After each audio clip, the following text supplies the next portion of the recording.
할렐루야. 옆에 계신 분들 이 시간 한번 다정스럽게 한번 인사해 볼까요? 사랑합니다. 축복합니다. 또 한마디, 당신 나의 가족입니다. 아멘.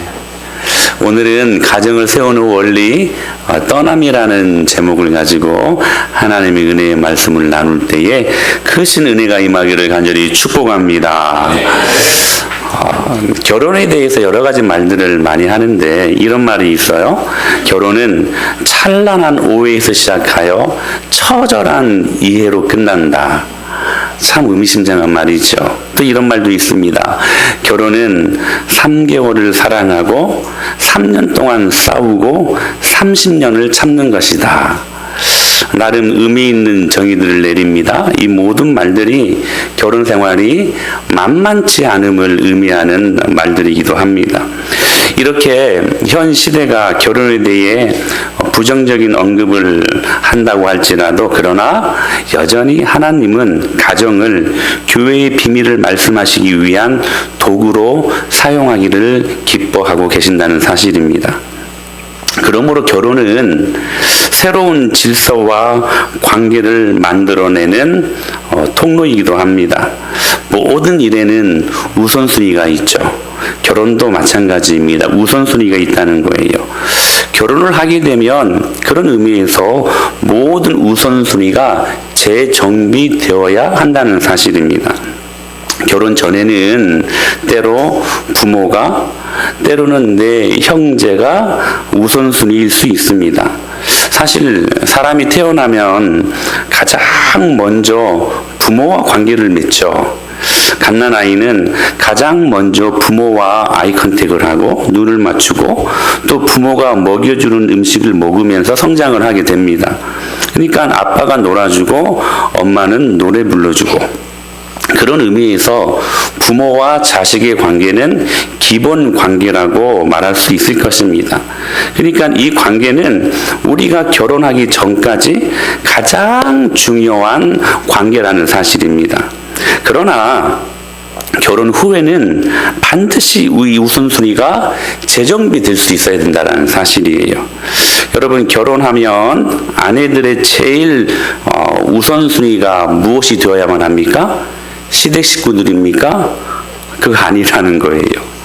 남편들은 처가 식구들? 그거 아니라는 거예요.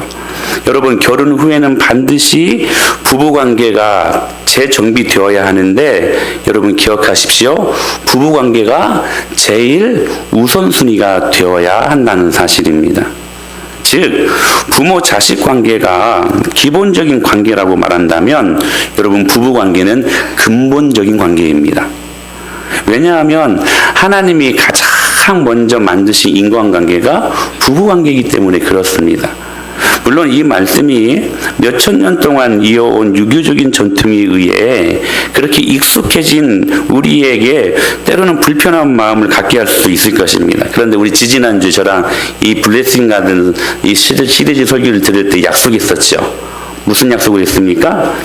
몇천 년 동안 이어온 우리 가문의 가풍이나 가훈이라 할지라도 성경보다 더 지혜로울 수 없고 성경보다 더 현명할 수 없다는 거. 그래서 마음은 조금 불편할지라도 우리는 성경의 사고에 우리의 모든 사고를 집중할 필요가 있다는 사실입니다. 그러므로 여러분 결혼을 하게 되면 새로운 질서와 그리고 새로운 관계를 재정비해야 된다는 사실이에요. 그러니까 부모 자식 중심에서 이제는 부부 중심이 되는 것, 이것이 성경적입니다. 이것이. 여러분 이 세상에는 수많은 관계가 있지요.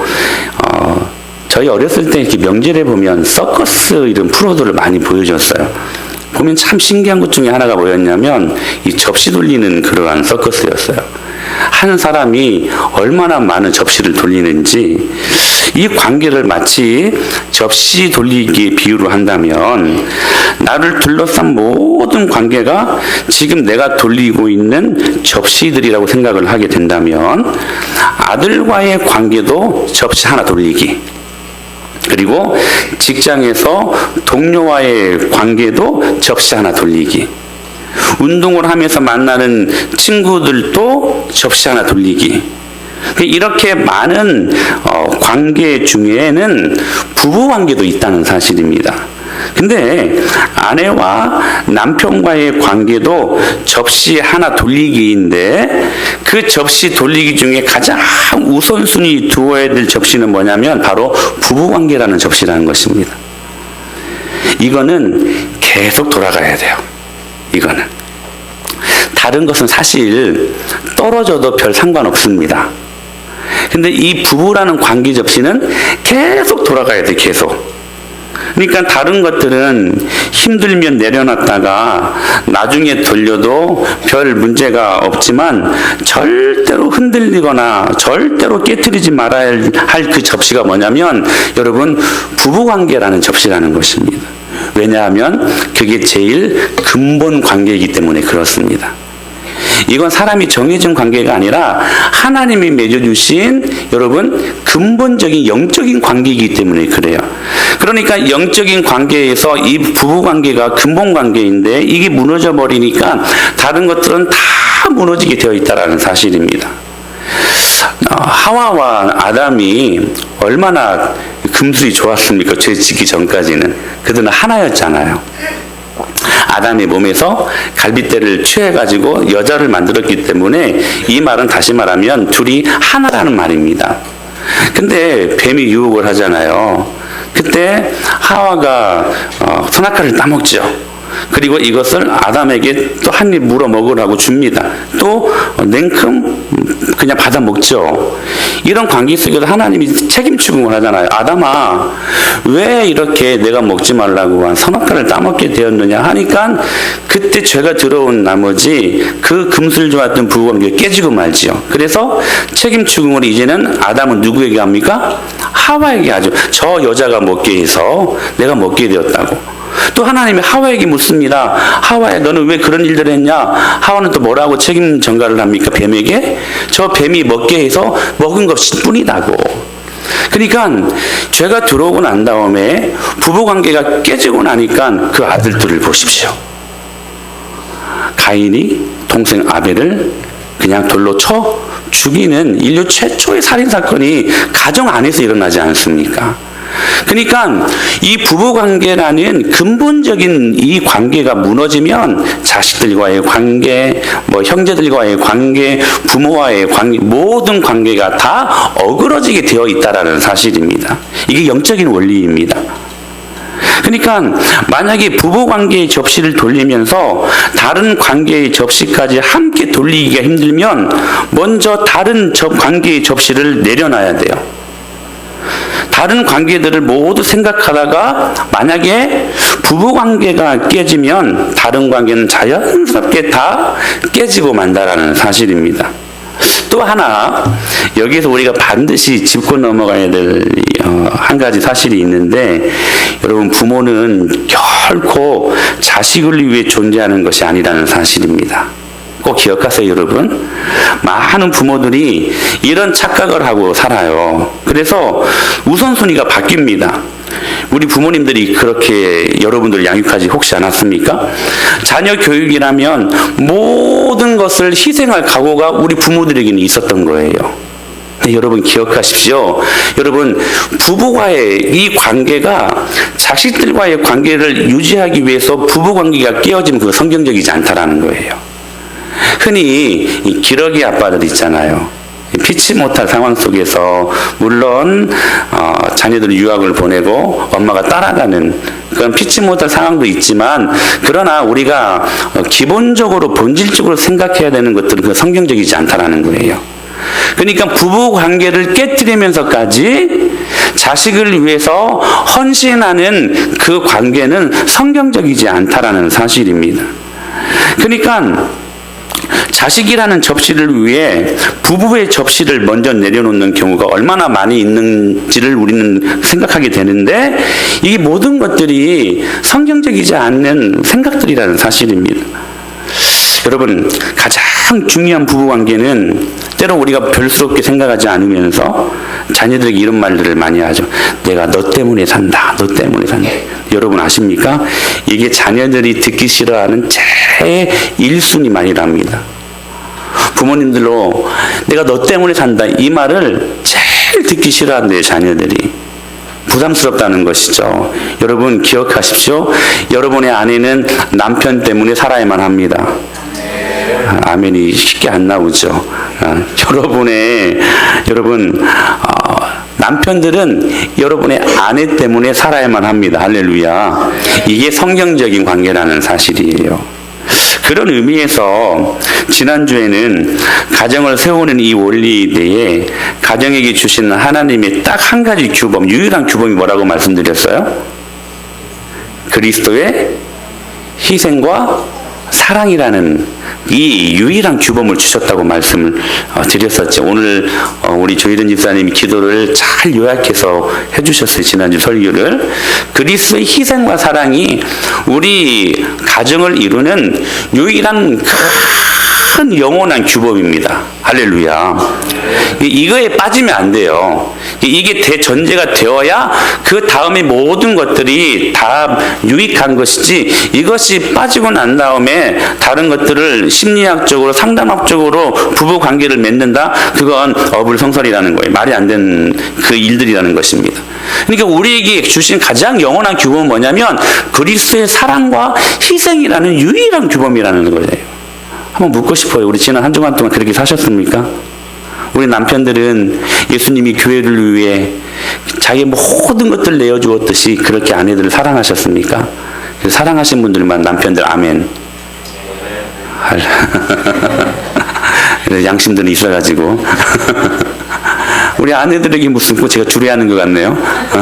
아내들에게 묻습니다. 그렇게 예수님이 교회를 위해 순종하셨던 것처럼 여러분 그렇게 남편들의 말에 순종하셨습니까? 아멘. 아이 우리 권사님 할렐루야. 근데 왜 나머지 분들은 아멘이 적어요? 그리스도의 사랑과 희생, 이게 우리 가정에게 주신, 아니 근데 우리 장로님한테 물어야 돼 참. 우리 권사님 정말 아멘입니까?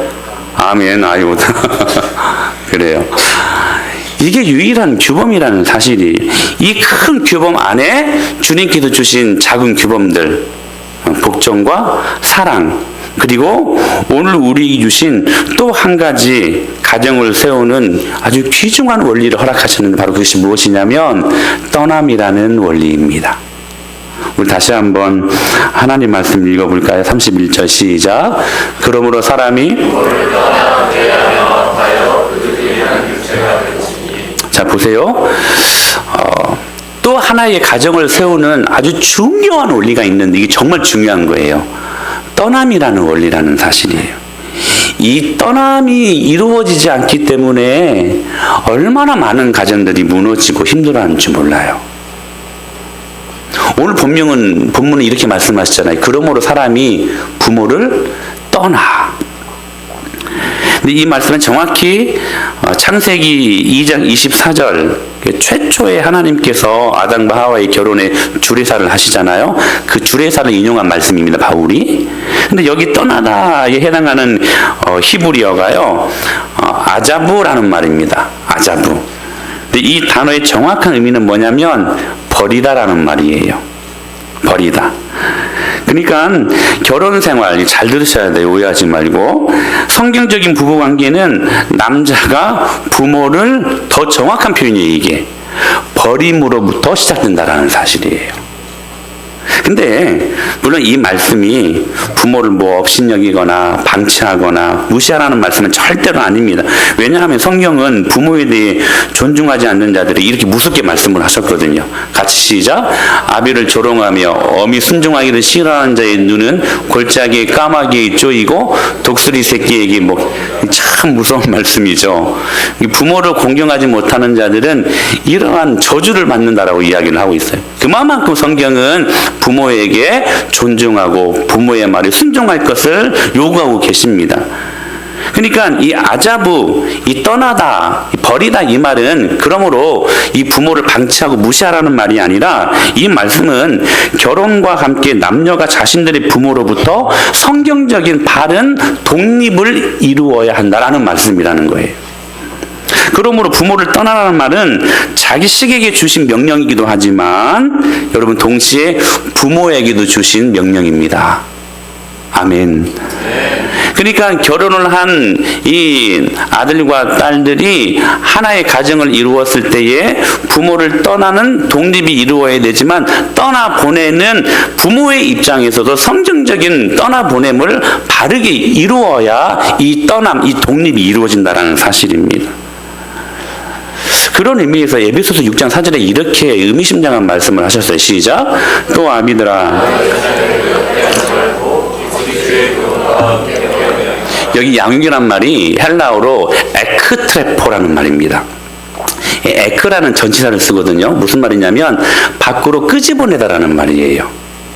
그러니까 이 말씀 무슨 말씀이냐면 부모의 손에서부터 끄집어내어 보내다라는 뜻을 갖고 있는 단어가 양육이라는 말이에요. 그러니까 이 말은 부모가 자녀들을 주님의 교훈과 그리고 훈계와 말씀으로 잘 키워가지고 떠나 보내라는 명령이라는 것입니다. 그러니까 철저한 부모로부터의 독립, 부모로부터 자유롭게 내보내는 개념을 말씀하시는 거예요. 그런데 부모가 자녀들을 내보내지 못하고 자녀들이 결혼을 했음에도 불구하고 계속 붙들고 있으면 부부의 행복에 부모가 장애물이 될 수 있다는 사실입니다. 여러분, 세상에서 가장 어려운 일이 뭔지 아세요? 제가 몇 번 말씀을 드렸는데 대머리에 머리 핀 꽂기, 이건 참 어려운 일입니다. 또 한 가지, 장가간 아들 자기 편 만들기. 어머니가 이거 진짜 어려운 일이에요. 어려운 일이.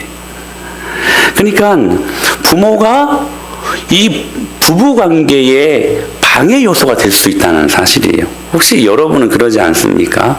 참 감사한 것은 제가 이렇게 다 따져보니까 저희 교회에 우리 어르신들 중에는 아직 시어머니가 없더라고요. 그쵸, 아직. 그래서 제가 좀 자유롭게 말을 할 수가 있을 것 같아요. 감사하게. 앞으로 시어머니 되실 분들은 있지만 아직은 없어. 그래서 제가 좀 담대하게 말씀들을 드리겠습니다. 그렇다면 여러분, 구체적으로 자녀들은 부모로부터 무엇을 떠나야 될 것인가? 네 가지를 좀 말씀을 드리고 싶어요. 첫째로는 여러분 꼭 기억하십시오. 정서적으로 부모를 떠나야만 합니다. 물론 형편상 피치 못한 상황에 있기 때문에 부모님을 모시고 살아야만 하는 가정이 있을 수 있습니다. 근데 그게 중요한 게 아니에요. 같이 사냐 안 사냐 이게 중요한 게 아니라 우리 안에 이 바른 독립의 정신이 필요한데 무엇이냐면 첫째, 정서적으로 부모를 떠나야 된다는 사실입니다. 결혼을 했음에도 불구하고 남편과 아내의 정서가 하나 되지 못하고 계속해서 부모의 정신으로 그 가정이 이루어지는 것은 성경적이지 않다는 거예요. 가령 이런 거죠. 아내가 좋아하는 것보다 어머니가 좋아하는 것을 더 생각하는 남편. 이거 성경적이지 않다는 거예요. 아내의 생각보다 어머니가 좋아하는 것을 더 생각하는 남편. 이 효자 같죠? 아니요, 여러분. 성경적이지 않습니다. 중요한 일을 결정할 때마다 항상 우리는 남편과 아내와 먼저 상의하고 피차 복종하는 관계가 되어야 되는데 어떤 분들을 보면 제가 아는 목사님이 그래요. 사모님이 굉장히 똑똑하고 유능함에도 불구하고 모든 교회 일을 결정할 때에는 기도 많이 하시는 자기 어머님과 함께 상의하고 결정을 내버려요. 그러니까 정서적으로 하나가 되지 못하는 관계에 아직 결혼은 했지만 부모로부터 떠나지 못한 관계라는 사실입니다. 혹시 여러분들 중에는 그러지 않습니까? 어떤 아내는 부부싸움을 하고 나면 친정으로 그냥 가버립니다. 혹시 여러분들 중에 그런 분들은 안 계십니까? 신혼 초 싸움의 원인이 무엇입니까? 의사소통의 문제죠. 우리 집에서는 이렇게 하지 않았는데 점점점 이게 부부싸움의 모든 시작의 원인 아닙니까? 한 번도 안 돼! 이렇게 하지 않은 아빠와 생활하다가 시집을 갔는데 남편이 계속 안 된다고만 이야기를 하는 거예요. 그때 딱 하는 말이, 야, 니네 집은 원래 그러냐? 그래, 우리 집은 원래 그렇다. 어쩔래? 하다가 이제 큰 싸움이 일어나지 않습니까? 그러니까 여러분, 정서가 남편과 아내로 하나 되지 못하고 아직까지도 내 정서에 엄마 아빠가 남아있다면 그것은 아직 성경적으로 보내지도 못했고 아직 떠나 있지도 못한 그런 모습이라는 사실입니다. 여러분 혹시 부부싸움을 많이 하십니까? 우리 가정은, 우리 부부는 부부싸움 한 번도 지금까지 안 했습니다. 한번 손들어 보세요. 제가 여러분들에게 4박 5일 제주도 여행권을 좀 보내드리고 싶은데 있습니까? 없을 거요 아마. 솔직히 우리 아들이 여기 있으니까 그렇지. 지난주 저희 사모랑 한번 대판 한번 싸웠네요. 나 진짜 이런 설교를 하면 더 이게 공격의 대상이 되는 것 같아. 신혼아 미안하다. 너한테 상처를 줘서. 근데 그 싸움의 원인 중에 뭐가 있냐는 거예요. 혹시 여러분의 그 싸움의 중간의 원인 중에 하나가 여러분의 시댁 식구들에 관한 이야기들입니까? 근데 여러분 이거 굉장히 많아요. 굉장히 많아요. 그냥 남편과 아내로서는 괜찮은데 항상 싸움의 원인이 이 시어머니 또 친정 부모님 이 관계예요. 이 관계. 아직 정서적으로 독립하지 못한 것입니다. 여러분 질문하고 싶어요. 여러분은 세상을 살면서 정말로 힘들 때 누구에게 가장 위로받고 싶으십니까? 하나님 빼고. 하나님은 뭐 기본이고. 우리 이대석 집사님 누구에게 가장 위로받고 싶으십니까? 제 의도를 알죠? 아내에게 말만? 우리 김성은 집사님 남편 할렐루야. 이게 정답인데 이런 유머도 있어요. 남편이 힘들 때면 아내들이 지갑 속에서 사진을 꺼내 본다고 합니다. 그러면서 하는 말이 내가 이 사람과도 살고 있는데 이 세상에 견디지 못할 일이 뭐가 있을까? 뒤질세라 아내도 살다가 힘들면 지갑 속에 있는 남편의 사진을 꺼내 본다고 그래요. 그래서 하는 말이 내가 이것도 사람 만들었는데 세상에 못할 일이 뭐가 있겠는가. 아니 이런 거 말고 정말로 힘들 때 여러분은 여러분의 아내와 남편이 생각납니까? 아니면 내 사랑하는 엄마 아빠가 생각납니까? 우리 결혼한 분들의 제안에서 여러분 이 모든 것들은 결혼한 후에도 두 사람이 아직도 장성은 한 것 같지만 유아기적 부모 의존의 정서적 심리를 아직 벗어나지 못한 제대로 된 독립이 이루어지지 않은 결과들입니다. 여러분 정서적으로 부모님을 떠나야만 합니다. 할렐루야. 그래야 정서적으로 부부가 하나 될 수 있습니다. 야곱은 그야말로 마마보이 아니었습니까? 날마다 엄마 그 리브가에 의해서 그 치마폭에 쌓여가지고 형 에서를 속일 때에도 그 엄마 작품이잖아요. 그 라반의 집으로 도망갈 때 그 엄마 작품이었죠. 계속 치마폭에 쌓여가지고 정말 마마보이였어요. 그러니까 여러분 우리 안에도 이 많은 경우에 마마보이적인 요소들, 파파거리라는 이러한 요소들이 굉장히 많이 있다라는 사실이에요. 여러분 기억하십시오. 정서적으로 하나 되지 아니하면 여러분 바른 부부의 관계를 이룰 수 없습니다. 여러분 정서적으로 하나가 되어야 돼요. 두 번째, 여러분 재정적으로 떠나야만 합니다. 재정적으로. 자 보세요. 부모가 돈에 여유가 있으면 자식을 도와주는 것은 당연한 일입니다. 아이들이 공부를 하고 있다면 학비를 보태줄 수 있죠. 통계에 따르면 미국 대학생들은 60% 이상이 자기가 직접 학비를 조달한다고 그래요. 근데 우리의 경우 15% 정도만 자기가 벌어서 대학을 다닌다고 합니다. 물론 공부할 때 부모가 도와줄 수 있습니다. 근데 여러분 결코 여러분들이 잊지 말아야 할 것은 뭐냐면 돈에는 마력이 있다는 것입니다. 어떤 마력이 있어요? 사람을 움직이는 마력이 있어요. 그래서 여러분 왜 뇌물수수가 범죄가 됩니까? 돈을 받으면 내가 뭘 해줘야 돼. 돈을 준 사람에게 내 마음이 조종당할 수밖에 없다라는 사실이에요. 그게 돈이 주는 위력이요, 돈이 주는 힘이라는 것입니다. 그러니까 돈이 그 사람을 컨트롤하기 때문에 이 뇌물수수라는 것이 죄가 될 수 있다는 사실이에요. 그러니까 손에 쥐고 있는 마치 리모컨과 같은 역할을 하게 된다는 거죠.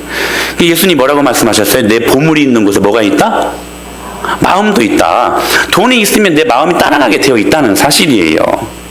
그러니까 부모가 자식에게 돈을 주는 이것을 뇌물이라고 말하지는 않지만, 그러나 잠재의식 속에, 그 속에는 자녀를 마음대로 컨트롤하려고 하는 그 부모의 마음이 있다는 것입니다. 특히 정기적으로 부모에게 자녀들이 물질적인 도움을 받는 가정, 결혼했음에도 불구하고, 여러분, 이러한 가정들은 아직도 결혼을 했지만 자녀들이 부모로부터 독립하지 못한 것입니다. 그러니까 여러분, 재정적으로 우리가 떠나지 아니하면 당연히 부부가 하나 될 수 없는 것입니다. 하나가 안 되니까 관계가 건강하지 못한 것이죠. 그래서 여러분, 정서적으로 우리는 재정적으로 반드시 부모를 떠나야만 한다는 사실입니다. 할렐루야. 그리고 세 번째, 이게 굉장히 중요한데, 바로 부모님들에게 받은 상처로부터 떠나야만 합니다. 이게 굉장히 저는 큰 것 같아요. 이게.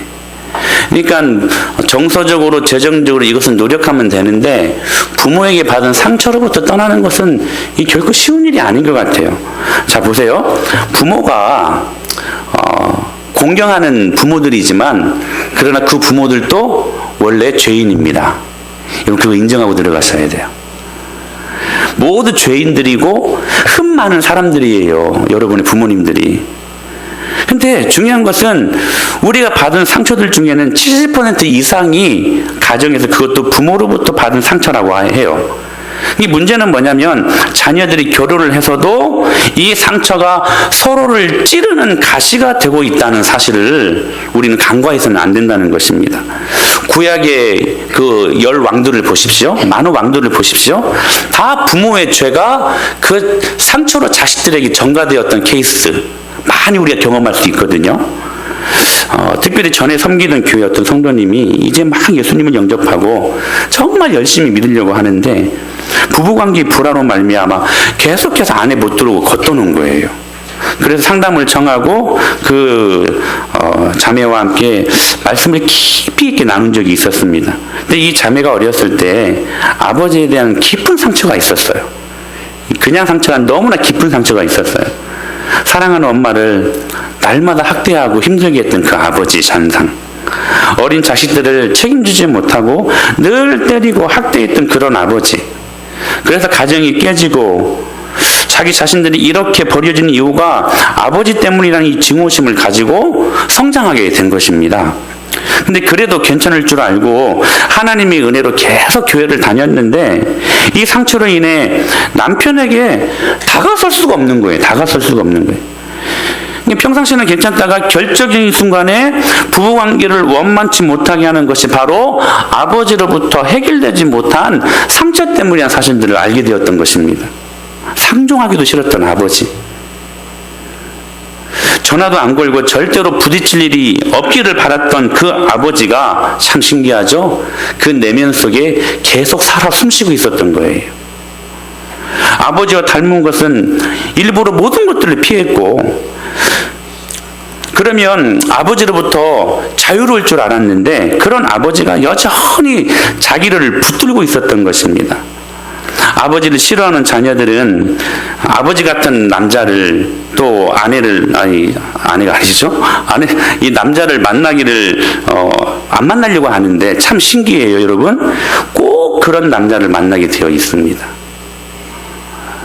그러면 어떻게 해야 부모로부터 받은 상처와 아픔에서 떠날 수 있을까요? 제가 이 자매에게 그 한 가지 복음의 놀라운 기쁜 소식을 알려드렸습니다. 용서해라. 용서하면 된다. 사랑하는 여러분, 용서를 선포하는 것이 부모로부터 받은 상처를 치유받는 유일한 지름길입니다. 네. 할렐루야. 네.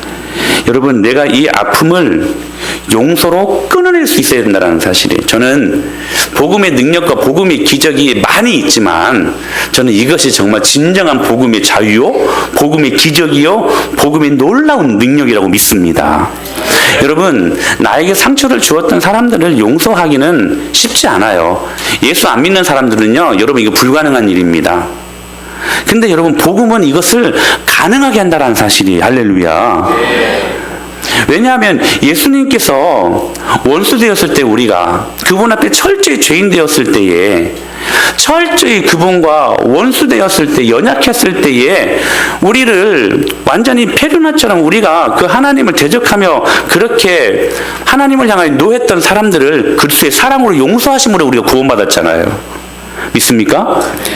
그러니까 가능할 수 없는 모든 일들이 예수 그리스도의 십자가의 사랑과 그 용서로 우리가 치유받고 구원받았음을 믿습니다. 그러니까 이게 복음의 능력이라는 거예요.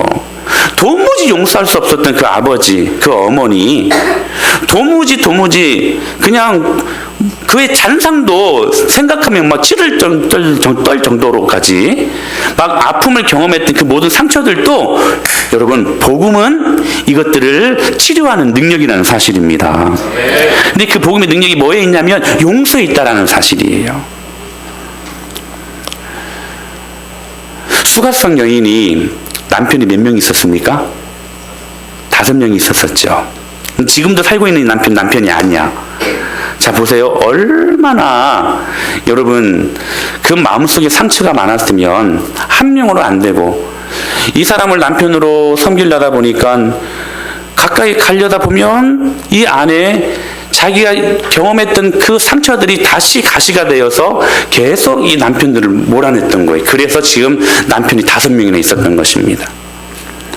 어떤 성적인 욕망 때문에 이 여인이 남편을 갈아치운 것이 저는 아니라고 생각합니다. 그 마음에 일어났던 상처 때문이었어요. 계속해서 일어나는 그 상처, 이 남자를 만나면 괜찮을까? 이 남자를 만나면 괜찮을까? 했는데 안 돼, 또 안 돼, 또 안 돼. 그게 5번이나 계속해서 반복되고 있었던 거예요. 끊임없이 그 마음속에 일어났던 그 상처가 부부관계에 원만함을 이루지 못하게 하는 가시 역할을 하게 되었다는 것입니다. 근데 여러분 기억하십시오. 그 여인이 예수님을 만났습니다. 그리고 예수님이 그 수가성, 그 사마리아성, 그 우물가에 여러분 주님의 그 메시지로 말미암아 그를 용서하시고 그를 구원하시는 놀라운 축복을 경험했을 때, 그는 그때 비로소 모든 상처가 치료되어지고 회복되었음을 믿습니다. 여러분, 예수님 만나면 됩니다. 그래서 여러분, 아까도 우리 집사님이 기도 참 잘하셨는데, 여러분, 우리가 로맨스의 대상으로 서로 남편과 아내를 볼 수가 없는 거예요. 여러분, 신앙의 관점으로 볼 수 있게 되기를 축원합니다. 원만치 못했을 때, 부부관계가 여러분 바르지 못할 때, 여러분 그 문제를 가지고 주님 앞에 나와서 주님 앞에 그 해결책을 받는 저와 여러분이 될 수 있게 되기를 축복합니다. 그분 안에, 복음의 놀라운 능력 안에 우리의 모든 해결점이 있다는 사실들을 여러분의 가정이 절대로 간과하지 말고 그 말씀을 들을 수 있게 되기를 축복합니다. 그거 말씀하시는 거예요. 그러니까 보세요. 화풀이로 손찌검했던 아버지를 용서하고, 가주격대로 나를 때렸던 아버지를 용서해야 하고, 자신의 만족을 위해 나를 감정적으로 학대했던 내 어머니를 용서할 때, 그때 비로소 우리는 상처로부터 떠날 수 있다는 사실이에요. 그리고 부부가 하나 되는 놀라운 비밀을 경험할 수 있다는 것입니다. 동시에 여러분, 이 명령은 부모의 입장에서도 자녀에게 만약에 상처를 줬다면 여러분 오늘 그 용서를 자녀들에게 구할 수 있게 되길 바랍니다. 자, 보세요. 자녀들도 부모의 상처를 떠나야 되지만, 그러나 직접 그 상처를 주었던 부모들이라면 자녀들에게 용서를 구해야 돼요. 그래야 그 가정이 원만할 수가 있습니다. 성경적으로 참된 자유와 축복을 경험할 수 있게 되는 것입니다. 오늘 그 은혜가 임하기를 축원합니다. 마지막 4번째, 여러분, 부모도 자녀를 떠나보낼 수 있어야만 합니다. 참 중요한데, 자, 여러분 다 알고 있죠. 그런데 여러분, 무엇이 자녀들을 우리 품에서, 부모의 품에서 떠나보내기를 힘들게 하는가? 7가지 오해가 있는 것 같아요. 한번 살펴볼까요? 첫째, 떠나보냄은 자녀와의 관계가 끊어지는 것이다?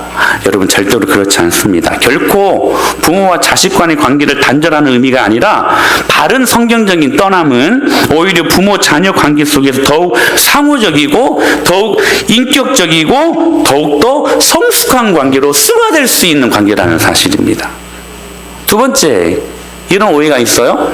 자녀들은 부모의 소유다? 아닙니다. 하나님 겁니다.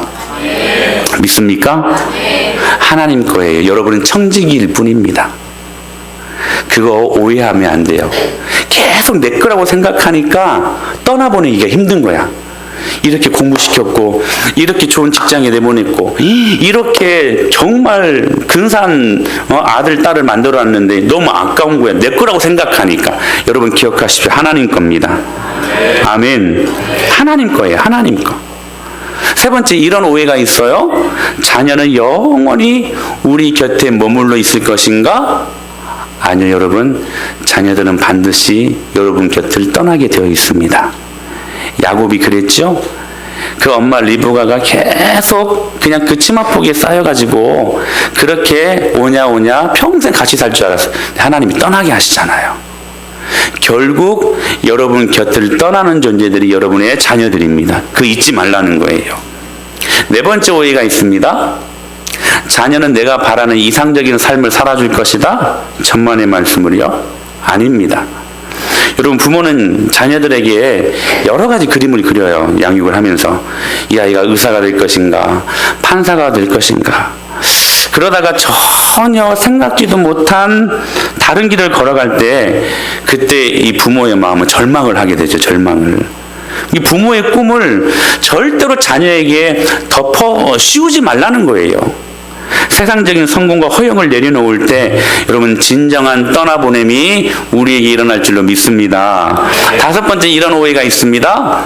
자녀가 나를 행복하게 해줄 것인가? 아닙니다, 여러분.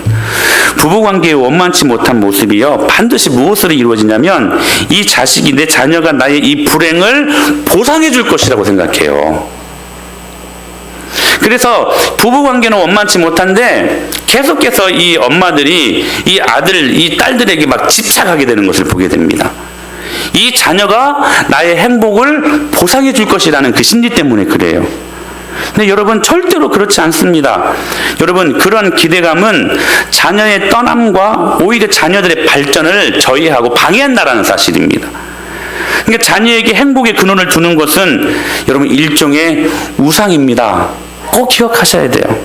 자녀가 나를 행복하게 해줄 것인가? 아니요, 그럴 수 없다는 거예요. 여러분, 영원한 행복을 우리에게 주시는 분은 예수 그리스도 한 분뿐이심을 믿으시길 바랍니다. 여러분의 자녀들은 여러분의 행복의 대상일 수 없어요. 여섯 번째, 이런 오해가 있습니다. 자녀가 자신을 책임질 수 있을 만큼 성숙해지면 그때 떠나 보낼 것이다. 이렇게 말해요. 목사님, 누군들 자식을 떠나보내고 싶지 않겠습니까? 하지만 지금은 아직 철이 없습니다. 더욱 조금 성숙해지면 떠나보내겠습니다. 근데 여러분, 안 그래요. 사실 여러분, 순서가 바뀐 것입니다. 떠나보내면 성숙해집니다. 아멘. 부모가 손을 놓아야 자녀가 성숙해지고 책임감도 배우게 된다는 사실이에요. 일곱 번째, 이런 오해가 있습니다. 자녀는 내가 없으면 안 된다? 아니요, 여러분. 정말 여러분, 이런 착각은 안 했으면 좋겠어요. 여러분이 없어야 잘할 때가 더 많습니다. 꼭 기억하셔야 돼요. 어떤 어머니는 노총각 아들을 위해 평생 밥과 빨래를 해주며 뒷바라지를 합니다. 자식을 위해 놀러도 한번 제대로 자유롭게 가지를 못해요. 내가 죽으려고 해도 저놈의 자식 때문에 내가 눈을 못 감는다고 말할 정도예요. 여러분, 아닙니다. 내가 빨리 떠나보낼수록 자녀들은 더 완전하게 성장합니다. 또 한 가지, 이게 정말 중요해요. 내가 빨리 자녀들을 떠나보낼수록 이 아이들이, 이게 잘 들어야 돼요. 내가 빨리 내 자녀들의 손을 놓아줘야 이 자녀들이 하나님을 빨리 만납니다. 이게 진짜 중요한 사실이에요. 어떤 부모들을 보면 오냐 계속해서 엄마 아빠 품에만 놓으려고. 이 아이들이 하나님을 빨리 못 만나더라고요. 만나야 되거든요. 근데 만날 시기를 놓쳐버리는 거야. 근데 여러분, 그 손을 빨리 놓을수록 우리 자녀들은 인격적으로 하나님을 더 빨리 만날 수 있게 된다는 사실입니다. 그러므로 여러분, 이 7가지 잘못된 자녀관을 빨리 수정하셔야 돼요. 여러분 기억하십시오. 부모를 잘 떠나는 것이 자녀 역할로 보면 마지막 과제이고, 자녀를 잘 떠나보내는 것이 부모 역할에 있어서는 마지막 과제입니다. 그래서 완전한 아름다운 가정을 이루고 그 안에 부합한 하나님의 뜻을 이루며 또 하나의 개체로 주님이 주시는 놀라운 축복을 그 가정으로 누리는 그 은혜가 이 떠남의 원리 속에서 이루어진다는 사실입니다. 여러분, 오늘 이 말씀을 잘 들었으면 수정할 수 있게 되기를 바랍니다. 그리고 보완도 할 수 있게 되기를 바랍니다. 혹시 이게 뚫린 곳이 있으면 막고 보수도 할 수 있게 되기를 바랍니다. 여러분, 이 떠남의 원리를 꼭 기억하시길 바랍니다. 의외로 떠나지 못해서 가정이 힘든 경우들이 너무나 많기 때문에 그렇습니다. 우리 안에 주신 유일한 규범은 딱 하나입니다. 그리스도의 사랑과 희생입니다. 그 안에 주어진 작은 그러한 원리들, 오늘 성경은 그것이 떠남이라고, 독립이라고 말씀하십니다. 오늘 이 은혜를 경험하고 하나님의 말씀 앞에 온전히 순종하며 정서적으로, 재정적으로, 부모의 상처로부터, 그리고 여러 가지 많은 아픔들로부터 빨리 떠나 주님이 주시는 놀라운 축복을 믿음으로 감당하며 온전한 가정을 이룰 수 있는 저와 여러분이 될 수 있게 되길, 그래서 블레싱 가든을 이룰 수 있는 저와 여러분이 될 수 있게 되기를 예수님의 이름으로 간절히 축복합니다.